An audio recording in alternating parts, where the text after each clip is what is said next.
For as long as we've had them, ideas have saved lives and ideas have killed people. Ideas have caused revolutions and ideas maintain the status quo. Ideas, one could say, are the root of all action and inaction. This is a question useful to both. It's when ideas are put to the field that we can finally find what sticks to the wall, and assured of the validity, they spread. Today, as always, ideas drive us towards new horizons, towards unseen destinations and uncharted waters. Each time we talk about them, these ideas are tested in the battlegrounds of the mind, and some, more resilient than others, put into practice by unique individuals. We are here today to provide a platform to these ideas that are worth sharing.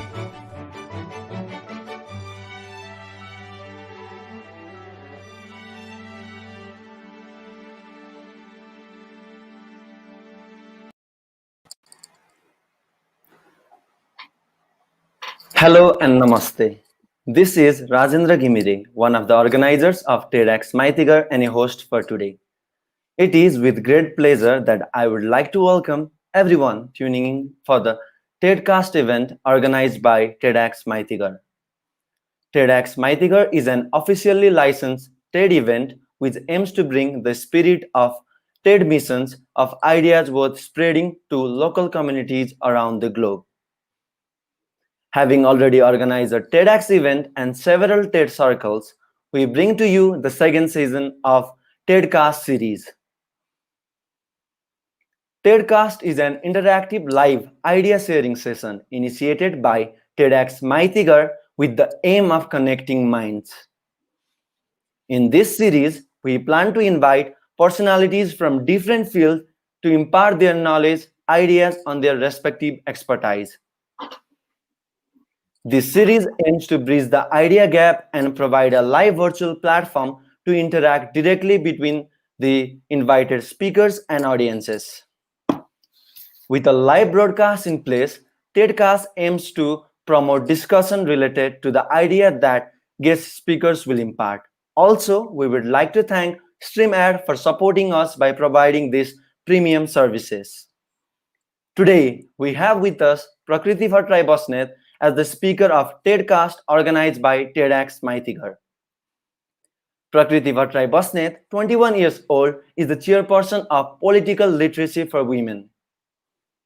Political Literacy for Women aims to increase Nepalese women's knowledge about politics and is designed to provide learning, networking, and leading spaces for Nepalese women. The campaign has successfully been able to educate more than 100 young girls and women about the basics of politics. Political Literacy for Women advocates for meaningful participation of women over mere representation of women in political spaces. She does not associate herself to any political party and works as an independent entity alongside her team. She has raised her concern and shared her insights regarding the involvement of women in politics on platforms such as UNICEF South Asian Parliamentarian Platform for Children, Barriers and Possibilities for Women Political Participation, South Asian Dialogue, South Asian Women Politician COVID-19 Response, COVID-19 and Women, and many more. She studied leadership, organizing, and action from Harvard Kennedy School. Without further ado, it is my pleasure to welcome Ms. Prakriti Bhattarai Basnet to the TEDcast organized by TEDxMaitighar. Welcome to our event, ma'am.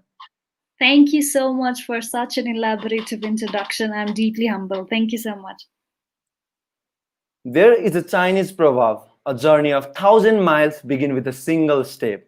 So, before we move on to other questions, I am sure our viewers would like to know more about you and your journey in terms of idea of political literacy of women. Could you please tell us a bit about it and the motivating factor along with the incident that drove you to start this journey, ma'am? Well, sure.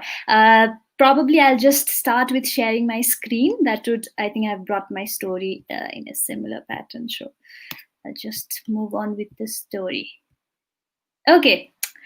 As per the introduction and everything, I'm so deeply humbled, and thank you so much for inviting me in TEDcast. I don't know if my ideas are worth spreading, but let us see how the idea came up and a little bit about me. Okay. You have already given a brief introduction of myself, so I'd like to introduce to everyone again. Namaste. My name is Prakriti Bhattarai Basnet. I'm the chairperson of Political Literacy for Women. I also am working at Nagarik Network and I'm planning to start a socio-political talk show.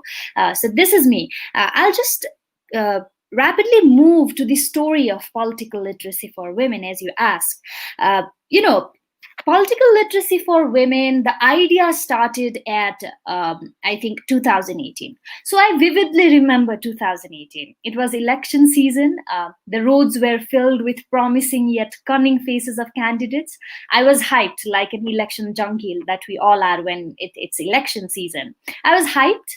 I was checking news every other second, writing blog, debating with my family members about the political candidates. And amongst the election chaos, I was also volunteering for one of the candidates' campaign.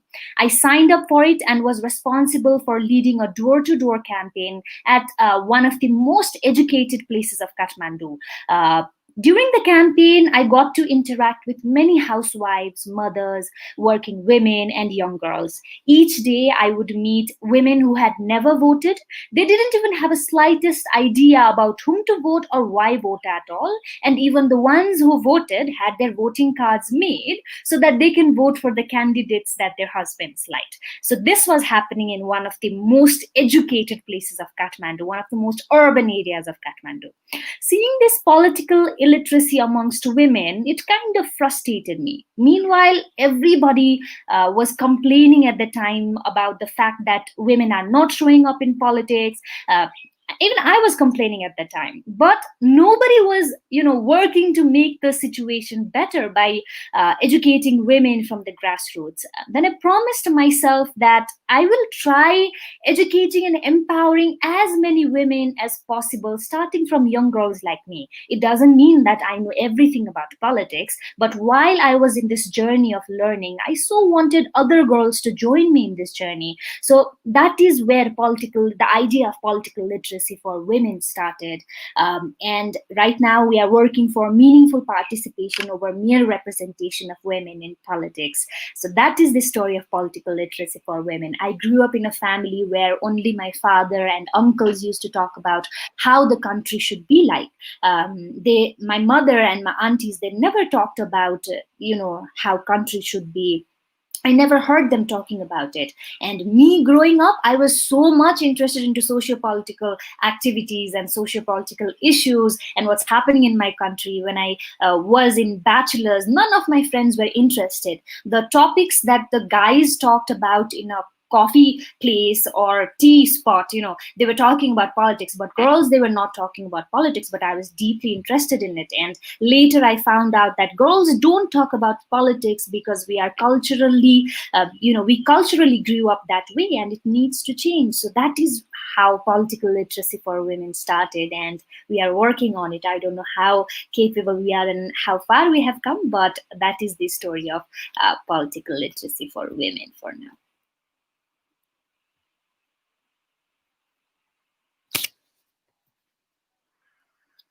Amazing, isn't it?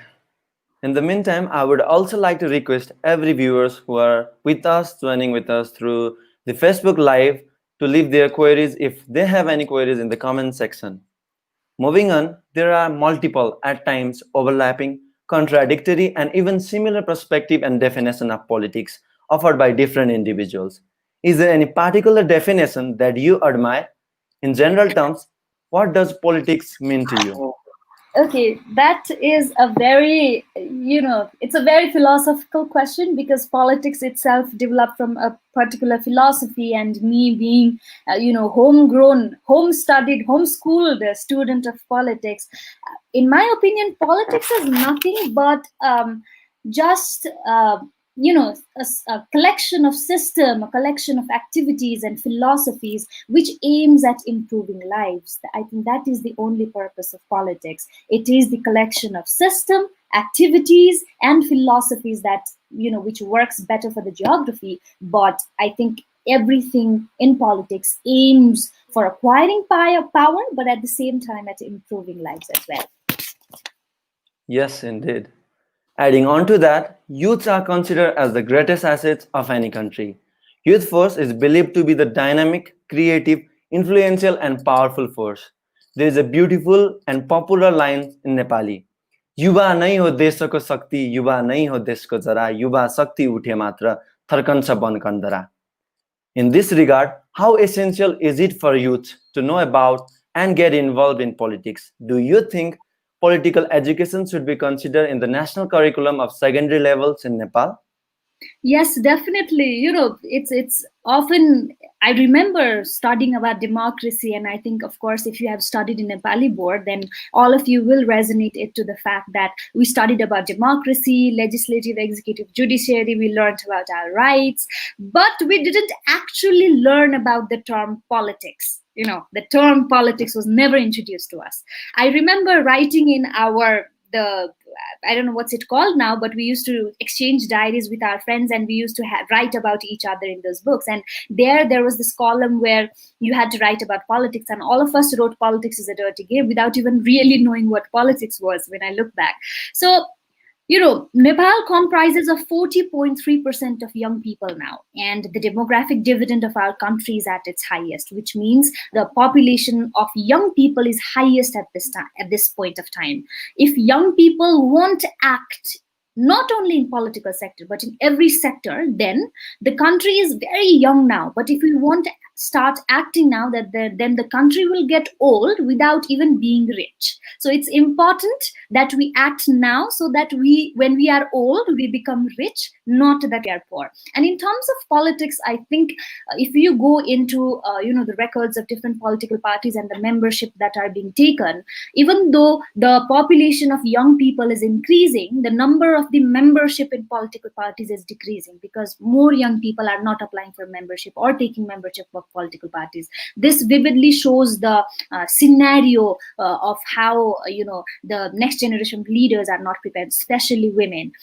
They are not talking about politics. And even if with the Enough is Enough campaign, if we go and look back, the Enough is Enough campaign that is happening around, it was so well, young people participated so well because there was this term called non-partition, because the movement was not associated to many political parties. Young people were attracted to the movement because there was no political involvement. So this really shows, the political scenario of Nepal. But I also want young people to understand that if we don't get into active politics, and if we don't get into the partisan politics, get into political party and get there, because our, the government runs in such a way that you can't be a leader unless you go through the party struggle. So it's high time that young people start getting into those political parties and grabbing those power. If we look back to the history of any country throughout the world, power is not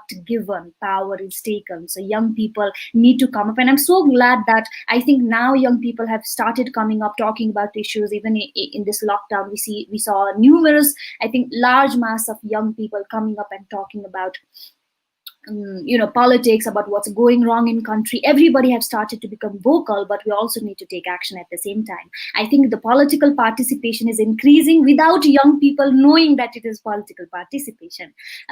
So I think we are getting there, but we need to understand the fact that things can't be changed unless young people get into active politics and organized politics. So that is my view on that. Of course. I'm sure, along with myself, most of our viewers are curious to know more about your journey. Could you please further elaborate your journey towards the political literacy of women? Yes, sure. I'm just sharing my screen. Is my screen visible? Yes. Yes. Okay, so I talked about the journey of political literacy for women, but today I will specifically talk about the topic, why I get pissed when they say we have a female president, reasons on why I am angry. My friends usually complain that whenever I'm debating or whenever I'm talking about women in politics, I'm really angry. And I agree with them. I'm angry most of the time because since I started the journey of political literacy for women with my team members, the first comment that we got, and the maximum number of comments that we got, surrounded around the fact that we have a female president. And the scenario of women in politics is different. Our president does not represent women in politics in Nepal. So I really used to get pissed when people used to say that political literacy for women is not required because in Nepal we already have reservation, we already have female president. Why are you guys coming up with this idea and dividing the society in terms of gender? They saw the force that we created as political literacy for women was seen as, something that is creating social stratification in society using the term gender. So I really used to get pissed when they say, even now when they give reasons like you have a female president, I really get pissed. So today's presentation and today my talk will be regarding this topic, that why I get pissed when they say we have a female president. So before getting on to the negative parts and why I am pissed, I would also like to acknowledge the achievements that we have had so far. First, we have a female president. We have a female speaker of the parliament. We had female former chief justice. We have 33% representation in parliament, and our constitution has guaranteed 33% representation in all state mechanisms and the structures of political parties as well. However, we have not been able to achieve this 33% inside political parties, but we have been able to maintain 33% in parliament and state mechanisms, which is already a milestone. In the local government that we just formed in 2018-19, the percentage of women in local government right now is 40.9%. If we look at the statistics in terms of South Asia, in terms of the world itself, this is exceptional participation of women in politics. However, this number and these achievements does not represent the exact scenario of women in politics in Nepal. So I'll dissect this myth of, that young people and Nepali as a whole, how they have started believing that young women and women as a whole are coming into politics. This is a myth because there are a lot of problems that is happening in grassroots. So I'll start with,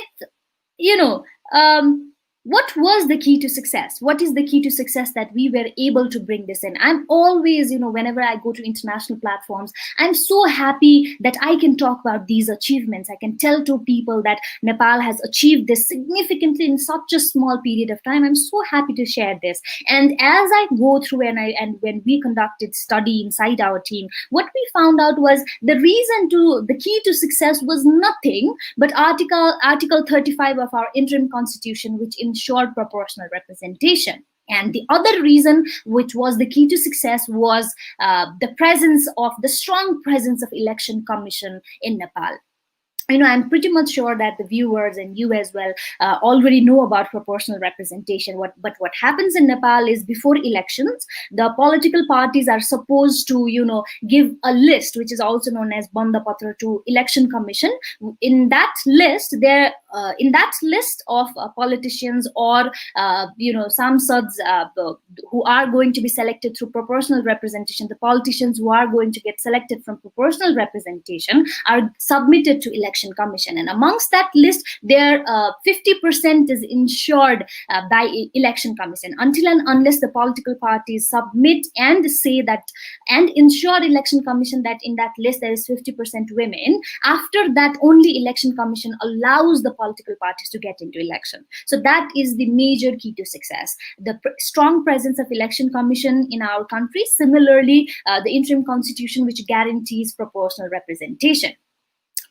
I'm quite sure that all of you are aware about first past the post and proportional representation system during the elections. So during the elections, FPTP means that the party will provide you with the ticket and you will run for elections, right? So proportional representation means the reservation quota that we all talk about. So what political parties usually do is, in order to maintain the 33% representation inside parliament or other state structures, what they do is they don't give tickets.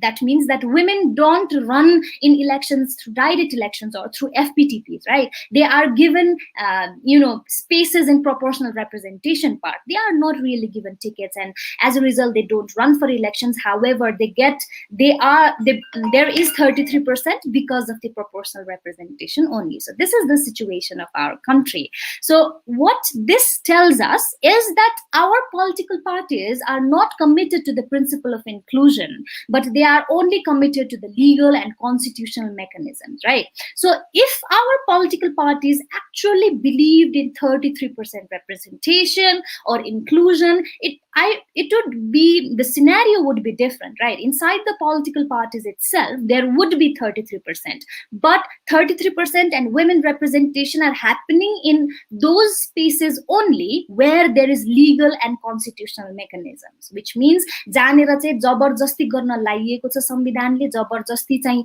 by book you have to have that women participation भनेर compulsion गरिएको छ, त्यो ठाउँमा मात्रै there is women participation. There is no women participation spaces where there is no body like election commission itself which is looking after it. So what I'm trying to see here is our political parties are not committed to the principle of inclusion. It is happening only because there are certain legal and constitutional mechanisms that needs to be done before getting into power. So this really shows that 33% is nothing but is compulsion. It came out of compulsion. Women's representation in politics is because of compulsion. And a lot of people come to me and debate about, whether there should be representation of women or whether there should be quota system, because quota system is actually degrading the, quality of our parliamentarians and stuff like that. But these statistics shows that our parties are not committed to the principle of inclusion. I'll provide you with a lot of evidences regarding how our parties do not believe in principle of inclusion. Some disturbing patterns. First pattern. When the civil war was happening in our country, I was probably studying in 2-3 class. So I still remember there was this picture of young women with in one shoulder there was this big gun, and in the other shoulder she was carrying a little baby with her, and it was the times of during civil war. So that is the first image that I have of civil war. But now that political party, when came into power, Nepal Communist Party is in power right now, and when it is in power now, that we were expecting at least a woman in the secretariat of Nepal Communist Party, even after that 10-year-long, contribution of women in civil war. Now that when the political party have formed its secretariat, there is not even one woman who represents that struggle. If we go back and look at the statistics, we can see that during the insurgency period, 1/3 of the Maoist cadets were women. So where is our representation? The political party which went in power because of women, 1/3 of women supporting them in the civil war, now that they are in power, there are 0 women in the secretariat of Nepal Communist Party. And it's not because there are no women in Nepal Communist Party. There are very educated and very capable women inside Nepal Communist Party, but they are not given positions. This is the scenario of Nepal, and that is why I say our political parties are not committed to the principle of inclusion. Similarly, it's not only the political party which is in power right now, but also the opposition. In opposition as well, there is only one woman as office bearer of Nepal Congress Party, and that too in the treasurer's position. How in school and college, I still remember there used to be small clubs, small student clubs, and the girls who used to run for president, if they don't win the elections, they were given the treasurer's position. It was just a proxy position kind of situation, and it is similar situation is happening in Nepal Congress Party. So today I have brought only the statistics of 2 political parties, but I think this kind of gives you an overall scenario of how women in politics are considered I don't know, just a tool.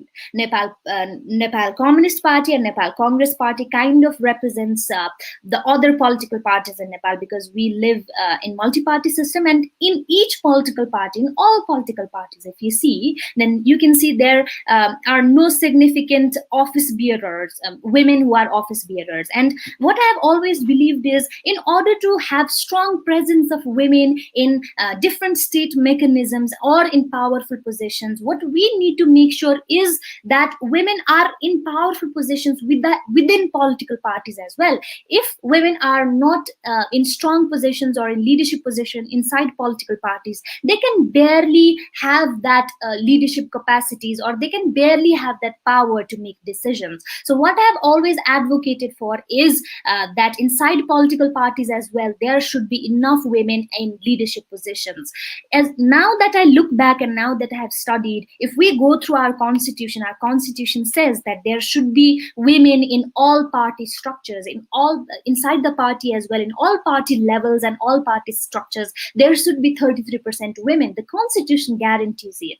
But all of our political parties, they are unconstitutional. All political parties in Nepal are unconstitutional because there is no 33% women working as office bearers inside these political parties. But nobody is talking about it. And this is why political literacy for women is here, to make these political parties aware that you are unconstitutional. Please start working. This is unconstitutional. Moving on.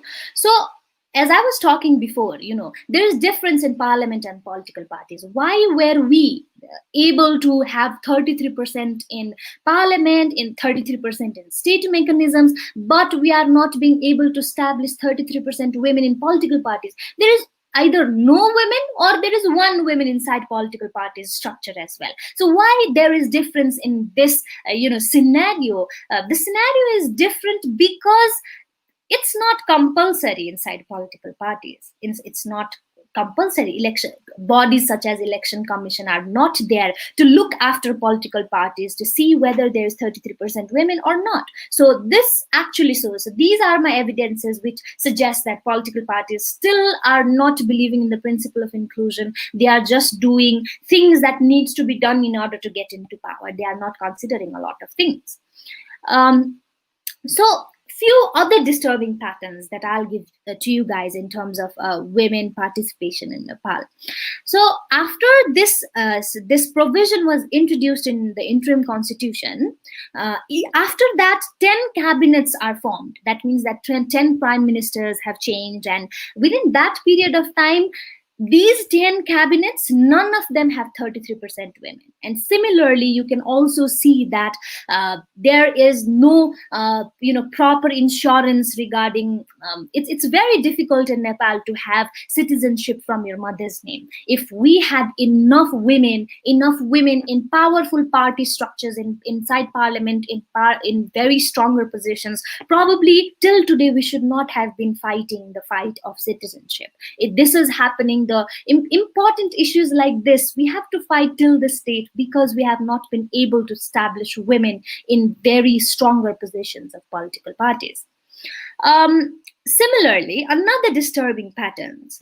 Till this date, there are no women political appointments made in public enterprises owned by government.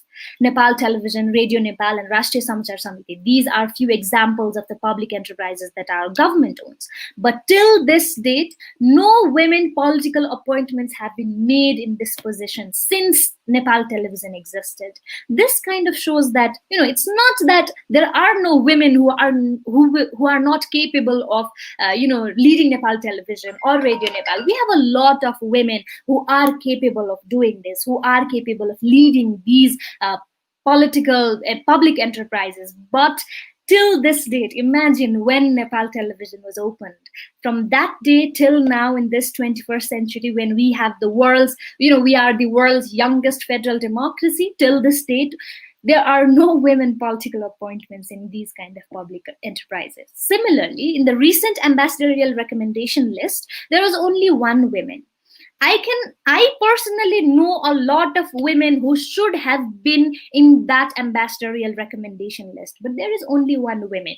And when even her name was seen in the list, the media wrote news in such a way, such a derogatory way. They talked about the boyfriends that she had, the clothes that she wore, but not about the capacities that she has or the education qualifications she has. So this is the kind of situation that is happening in Nepal. So 33%, my dear Nepalese young people, is a hoax. The topic that we are talking about, that women are coming up elections, women are leading offices and stuff like that, it's a hoax. Because when we look at the overall scenario, things are different. We have a long fight against these political parties to establish women in stronger political posts inside the political parties and in other state mechanisms as well.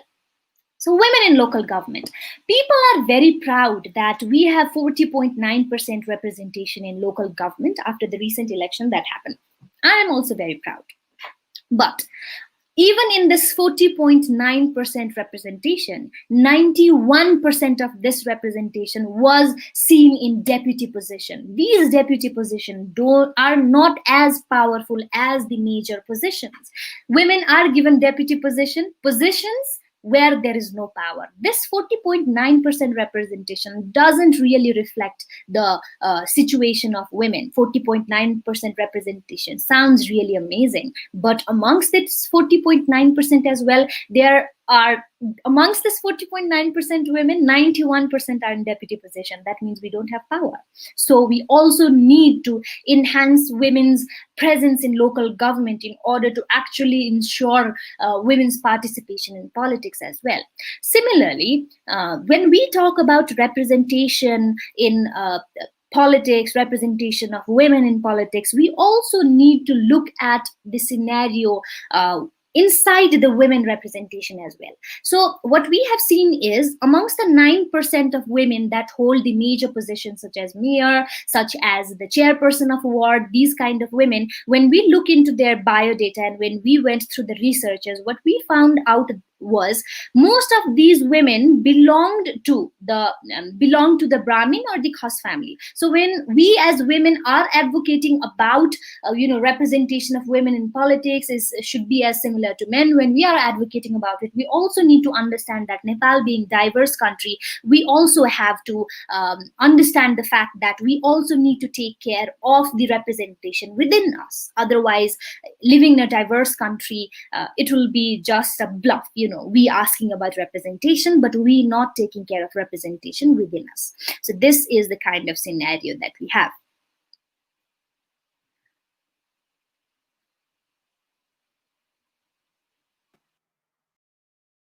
Indeed. Moving on. Yes, I think my internet is a little bit not working. I'll just be back in a minute. Of course.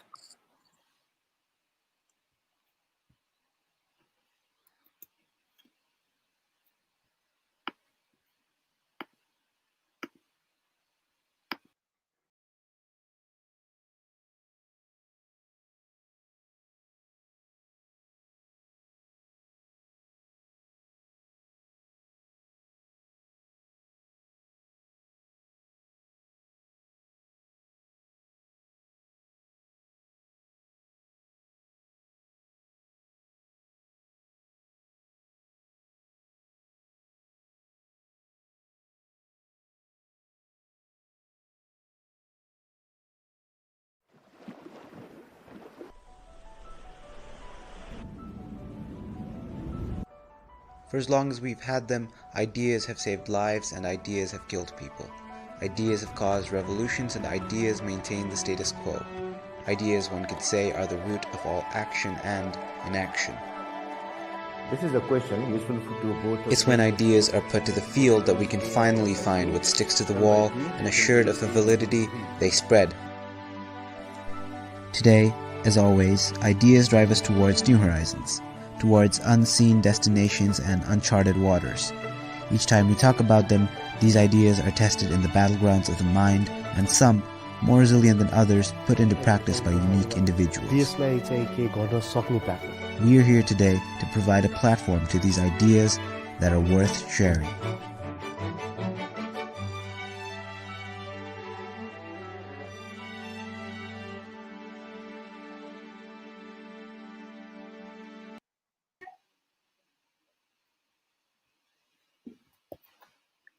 Moving on, I would like to put forward another question. There are different student unions of various political parties running within the country. Do we have to join those student union to enter politics? What do you think is the pathway for someone to enter into politics? At an individual level, how can youth, regardless of gender, contribute to achieving a more inclusive, more participatory political process in present context? Okay, so can you please repeat the question because I didn't get it once again, please? Of course. Do we have to join those student unions to enter the politics? What do you think? Is there any other pathways for someone to enter into politics? Okay, this question is something that we have been pondering a lot. What is the way to get into politics? But my answer is there is no other way rather than going there and getting the political membership of different political parties. And especially if you are young people and if you are a student, you have to get into student politics because there should have been this provision of this lateral invasion of young people. I mean, people from different aspects coming into political parties. But what happens in Nepal is you have to go through student politics, and even now, young parliamentarians and young ministers and young politicians, if we see inside the parliament or anywhere else, what we have seen is they have gone through this whole process of getting into student politics. So I genuinely think that once we get into the student politics, we kind of understand what the scenario is in national level as well. So for young people, I think it is important to get into student unions. But there are a lot of views regarding whether student unions should exist or not. But for me, I am for student unions inside universities and colleges. However, I might not, agree with the approaches that they are using inside the college premises. But I am always for the student unions inside colleges, because I think that is where student politics and politics as a whole starts. Because MPs like Gagan Thapa and somebody that we always have looked up to, a lot of ministers as well, all of them, they have gone through that process of student politics, and I think it kind of makes you ready for national politics as well. And in the context of Nepal, that is the only way how new people get into politics. Otherwise, it's just like Bollywood movies where you go through the your father's name or anybody else. So in Nepal also the scenario is similar. You get there because of your father's name or how your forefathers have contributed in the political in that political party. So for now, I think that political parties have gave no other option other than getting into student politics, now that I think of it. So I think we have to get into student politics and student unions. Yes, indeed. Moving on, what exactly would you say is a meaningful involvement of women in politics? And what has been the most difficult aspect of ensuring that while educating women in politics? In the context of Nepal, how would you say the scenario of meaningful involvement of women in politics evolved over time? Okay, meaningful participation of women, हामी चाहिँ के भन्छौँ भने राष्ट्र र समग्र नेपाली जनताको विकासको निम्ति महिलाको अर्थपूर्ण राजनीतिक सहभागिता भन्छौँ हैन. So now if you will go back and look to the recent situation, जब कि यो border issues को बारेमा जब कुरा हुँदै थियो, त्यो border issues को बेलामा look at the panel discussions that happened. Look at the panel discussions that happened. Women were not included even in very rich media houses को त्यो त्यति बेलाको debates हरु हुन्थ्यो नि regarding the border issues. त्यति बेला women were not involved other than Sarita Giri.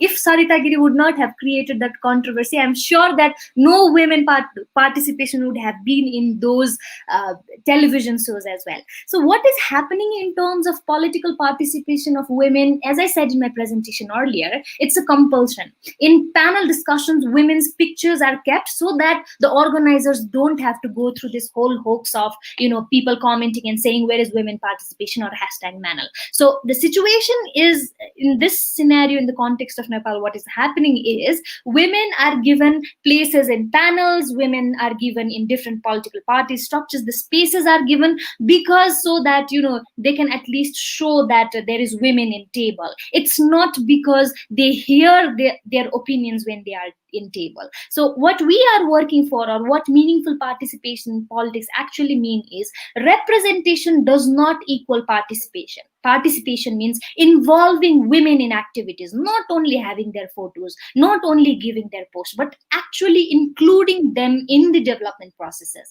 I'll give you a very good example of that. For example, in recent elections, in local government, as I talked before as well, there is 40.9% representation of women in local government, right?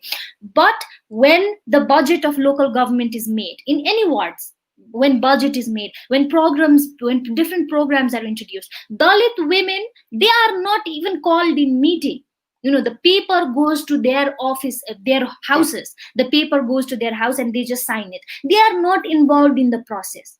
And this is what we are advocating for. Those Dalit women should be brought to the ward office to discuss about budget, to discuss about programs and policies. But right now, what is happening is they are given posts, but they are not getting involved in planning, in different aspects. Look at our prime minister's, the COVID-19 response team. When he formed initially, there was no women participation in, the prime minister's the COVID-19 response high-level committee. So this kind of shows, it's just a hoax. There are a lot of disagreements. There might be a lot of disagreements in this, but I sincerely urge, look at the committees that are formed during COVID-19 response. There are limited women's participation in this purposes as well. So this is what we are acting for. Even in this pandemic situation, when we need women's participation the most, when we need to know about women's problems as well, those committees do not even comprise of women. So this is kind of the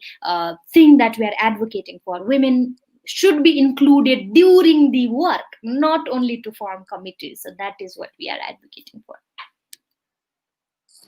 Moving forward, I would like to put forward some questions from our audience too, so that we can know that their involvement is also precious. We can keep in concern that. So moving forward, I would like to take the question from Miss Samiksha. She has raised her question in this way. From what age do you think political literacy should be provided to the next generation citizen of Nepal?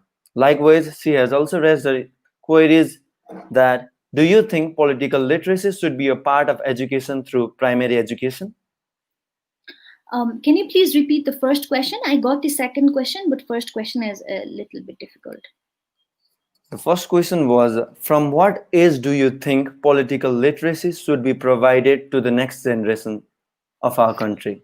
Yes, that is a very interesting question. And right now we are running a project on it, right? So now what we are doing is we are looking at the school curriculum that different schools teach, boarding schools, at the same time government schools as well. We are looking into the curriculum. We have just started that project.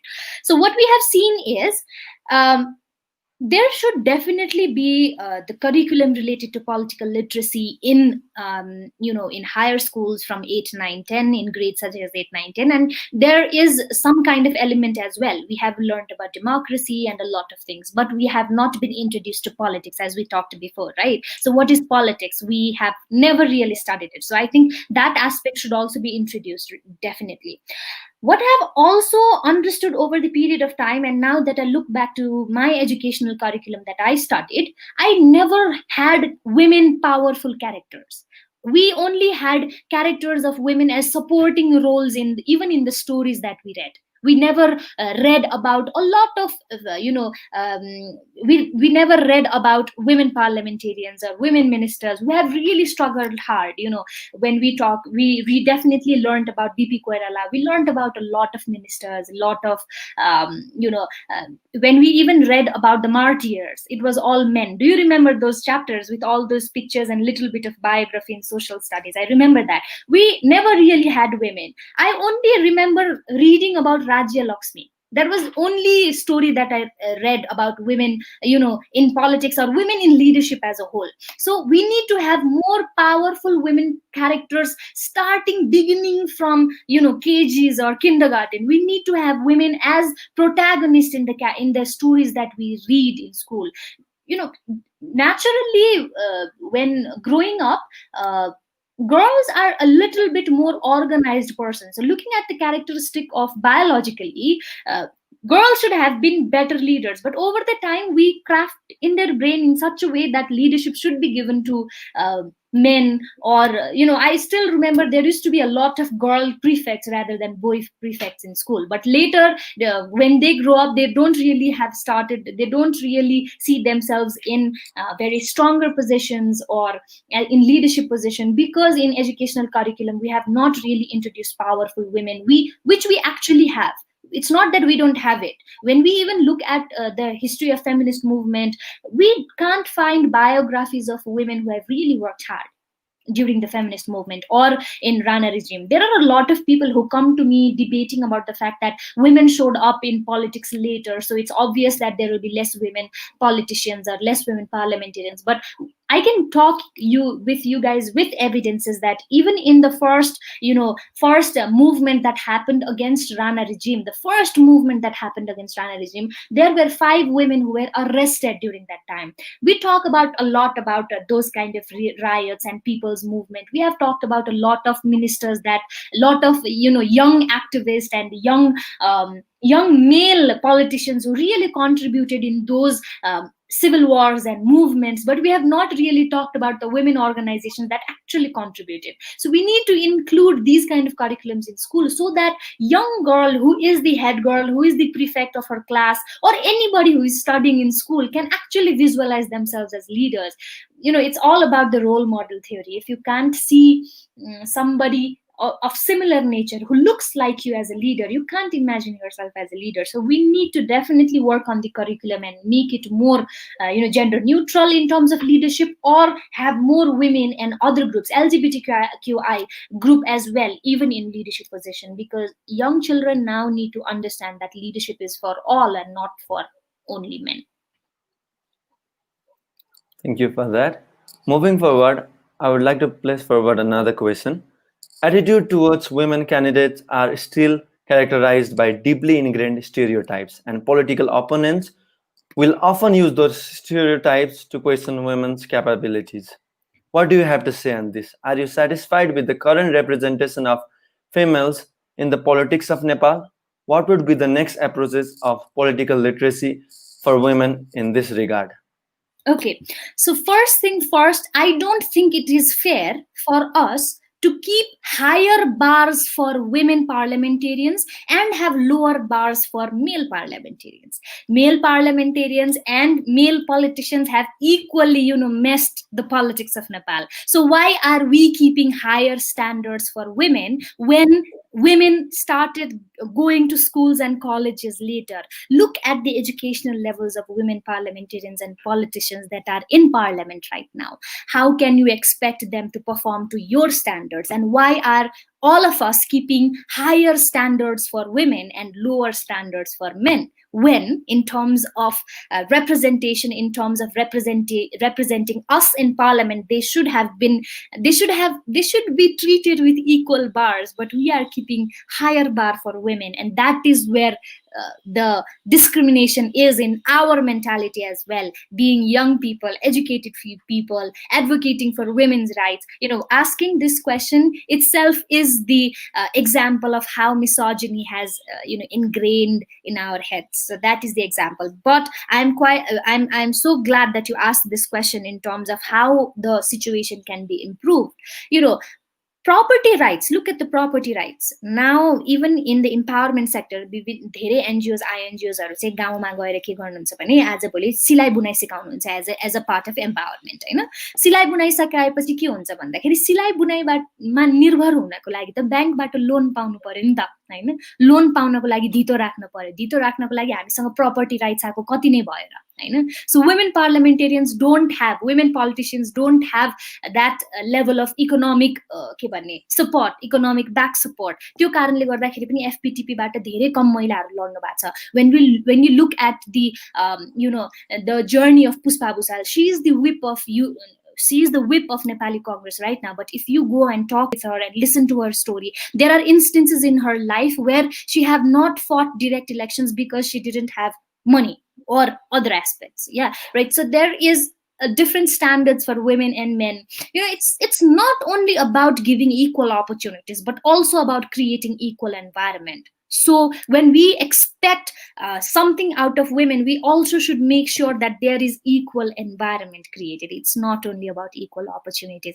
inside politics or in any sector. If you say that you have given opportunities of women, but they are not performing better, have we thought about the environment? Have we thought about the financial aspects? Have we thought about the social aspects? So these are the things that we need to consider. Please, all of us, I'd love all of you would think about it in terms of giving opportunities. It's not only about giving equal opportunities, it's also about creating equal environment for everybody. So that is what we need to think about deeply. And in terms of the other question was regarding the how women are portrayed in media or how women are seen as no am I right with that question? Question was with regard to attitude towards women candidates are largely characterized by deeply ingrained stereotypes. So in this regard, what do you think?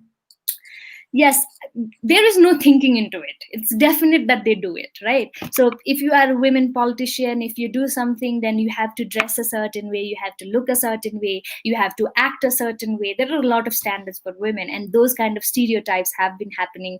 When we look at the arguments made by Sarita Giri, definitely I don't stand for it, but the comments that are made in terms of her personal life, even when the candidates run for elections, I think now probably the election will come, maybe, I don't know, the government might have local elections or might not have as well, but all of you please look into the news articles that are published about women candidates at the time and men candidates at the time. When the profiles are written about women candidates, it's always about who is she married to, and then where does she come from, and the news are about how many boyfriends she had. Even I have seen this news where there was a women parliamentarian running in some part of Nepal, and the news was written about how she had a Muslim boyfriend and she was a Hindu. So these are the kind of news that kind of comes around us. So there are different standards for men and women. अगाडि बढिने क्रममा हाम्रो अडियन्सको नि फेरि question लिन चाहे मैले। हाम्रो श्री राजवंशीजीले आफ्नो जिज्ञासा राख्नु भएको छ पोलिटिकल लिटरेसी फर वुमेनको सन्दर्भमा। Who are the professional giving political education in your organization?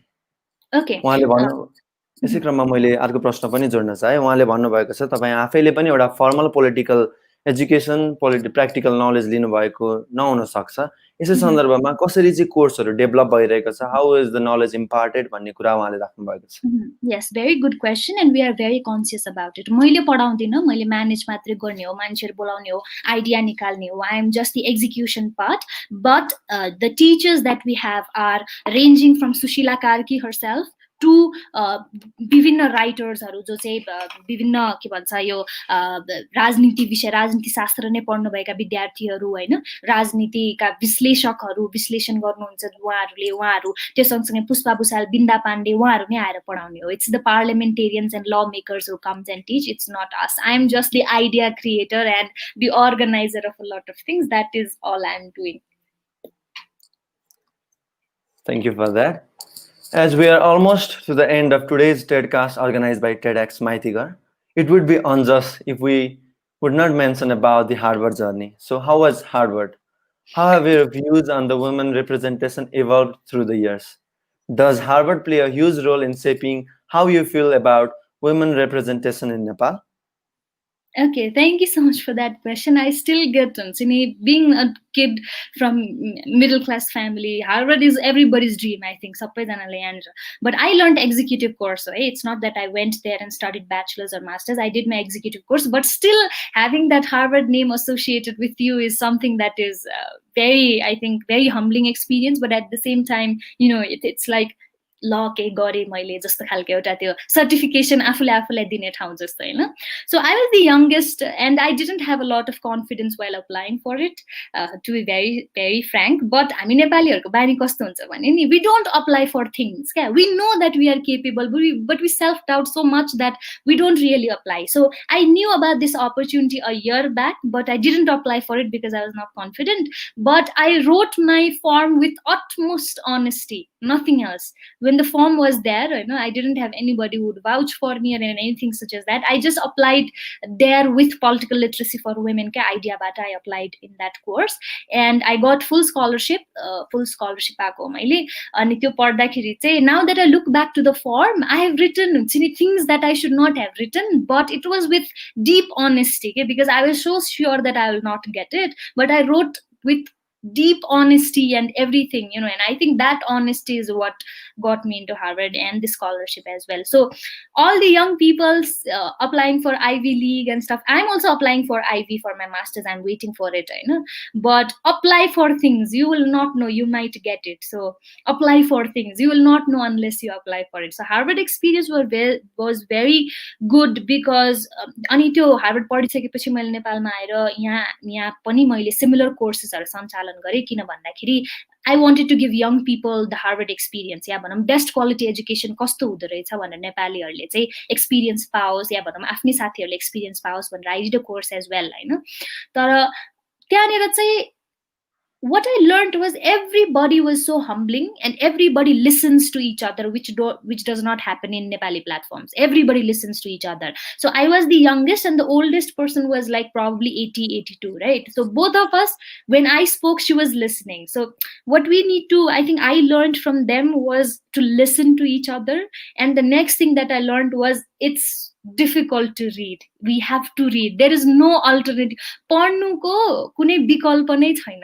यो बीचमा एकदमै धेरै इन्स्टाग्राम कल्चरमा रिडिङ इज नट इम्पोर्टेन्ट, या भनौं ट्यालेन्टलाई धेरै हामीले प्रायोरिटाइज गर्न थाल्यौं, त्यसपछि चाहिँ पढ्नु खासै इम्पोर्टेन्ट होइन भन्ने खालको मुभीहरु आउन थाल्यो, हैन. But when I went there, it kind of gave me a reality check regarding पढ्नु चाहिँ पर्ने रहेछ है, नपढिकन केही हुँदैन भनेर चाहिँ I think that kind of gave me a reality check. So that was my Harvard experience. सत्य तितो हुन्छ तर मिठै हुन्छ भन्ने कुराको बुलन्द उदाहरण चाहिँ हजुरको यो जर्नीबाट नै पाउन सकिन्छ भन्ने कुरा पनि मैले यहाँ सबैमाझ राख्न चाहे. Last but not the least, where will we see Miss Prakriti Bhattarai Basnet in upcoming 5 years? Okay, so I am very ambitious, right? So one thing that I want to do is have a very good office of political literacy for women, which can cater a lot of girls. That is one thing that I dream of. We don't have office till now. So in probably 5 years, I will have a good office of political literacy for women, and I will have networks all across Nepal, because हामी अहिलेसम्म internet access भएको मेरो उमेरको केटीहरुसँग मात्रै पुग्न सफल भएको छौं, हैन. But now I want to go and grow, go into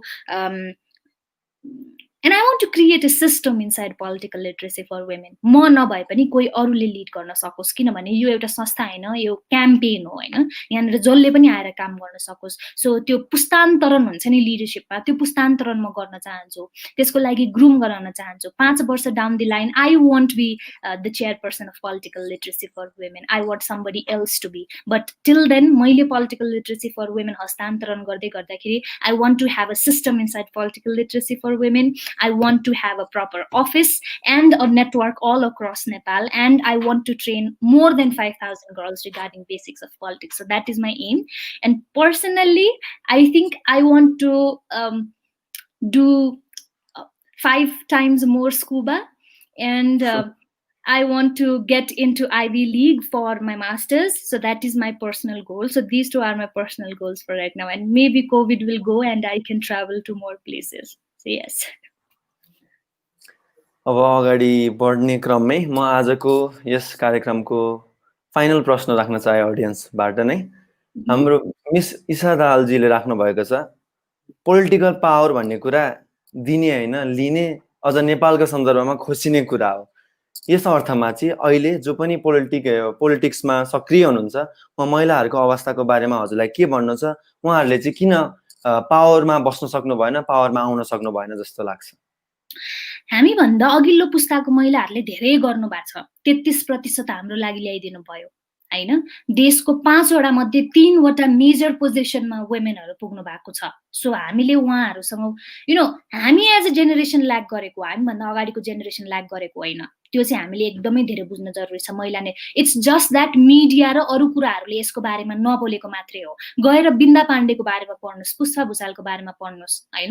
त्यो जमानामा डाइरेक्ट इलेक्सन्स लडेको मान्छेहरूको बारेमा पढ्नुस्। उहाँहरूले हामीभन्दा अघिल्लो पुस्ताले हरेक मुद्दालाई राजनीतिसँग जोड्यो, हरेक महिलाको मुद्दालाई राजनीतिसँग जोड्यो। तर हाम्रो पुस्तासँग त्यो आउँदै गर्दाखेरि निर्मलाको जब त्यो के भन्छ आन्दोलन भएको थियो माइती घरमा, त्यति बेला मान्छेहरूको प्रेजेन्स हेर्नुस् हैन। र राणाकालमा 2 जना महिलाहरूको चाहिँ रेप हुँदाखेरि चाहिँ त्यति बेला कतिजना महिला चाहिँ टुडी खेलमा आएका थिए र अहिले कतिजना महिला चाहिँ माइती घरमा आएका थिए हेर्दाखेरि राणाकालको बेलामा धेरै महिलाहरू आएको छन्, यदि पिक्चरहरुमा तपाईहरु गएर हेर्नुहुन्छ भने हैन। So they as a generation have not failed, we have failed because we are not coming into politics. So हामीले चाहिँ पढ्न जरुरी छ उहाँहरूको बारेमा। सुशीला कार्कीको बारेमा पढ्नुस्, इभन विद्यादेवी भण्डारीको बारेमा पढ्नुस्। उहाँहरूले कति धेरै चाहिँ महिला आन्दोलनमा कति धेरै उहाँले चाहिँ कन्ट्रिब्युट गर्नु भएको छ भनेर। So let's read about them and I want to urge all medias as well to write about them because young girls like us need inspiration, and they are already an inspiration. It's just that we don't know about them. They have done a lot. यस्तो देश जानेर चाहिँ we are the youngest federal democracy. एउटा youngest federal democracy मा 33% reservation ल्याउनु भनेको सानोतिनो कुरा होइन। त्यही भएर चाहिँ हामीले यो कदमलाई सराहनीय मानेर अबको जेनेरेसनले चाहिँ उहाँहरुबाट पढ्न सिक्न जरुरी छ। So I don't think they have failed as a generation. Thank you, all the viewers, for joining with us today. We greatly appreciate your presence, and we certainly hope you got to a lot from our speakers. You got to learn a lot. I hope that. We would also like to express our gratitude to Ms. Prakriti Bhattarai Basnet for giving us your valuable time and sharing your invaluable experience with us. If there is any concluding remarks or thought that you would like to tell our viewers, please. Okay, the concluding remarks is पढ्नुस्। हामी कम पढ्छौँ नेपालीहरू हैन, हामी एकदमै कम पढ्न थालेछौँ। हामीभन्दा अघिल्लो जेनेरेसनले धेरै पढ्नुहुन्थ्यो।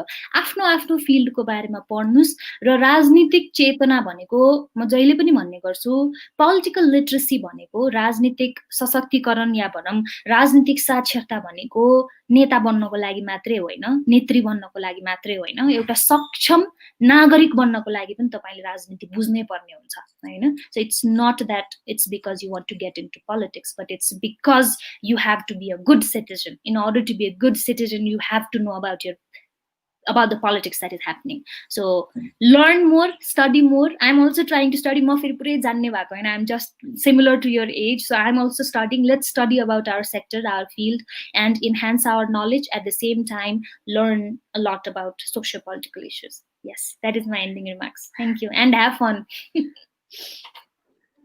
Thank you. Once again, thank you so much. We truly are humbled to have you with us. It indeed was amazing hearing from you. With that, we have come to the end of today's second session for TEDcast hosted by TEDxMaitighar. We would also like to share with you all about TED Circles, which is a closed circle discussion on various TED Talks in theme. We'll be hosting TED Circles regularly. Do check out the comment section in which we will be providing link and other more information. Last but not the least, thank you all for joining with us today. We truly hope you enjoyed the discussion as much as we did.